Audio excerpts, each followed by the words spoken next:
হলাম ওই কৃষ্ণনগরের শ্রেষ্ঠ ময়রা ভোলার বাবা। কি সৌভাগ্য আমার! আজ আমার দোকানে আপনার পদধূলি পড়লো।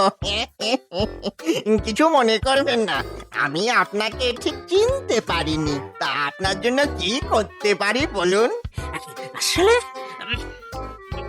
ওই তেমন কিছুই নয়, এতদিন পর ছেলের বাড়ি এসেছি, বৌমার জন্য তো কিছু একটা স্বর্ণালঙ্কার গড়িয়ে দিতে হয়, তাই তোমার এখানে আসা।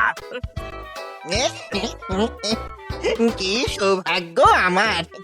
তা বলুন, কি গয়না গড়াতে চান? ওই একটা সীতাহার যদি গড়িয়ে দিতে পারতাম,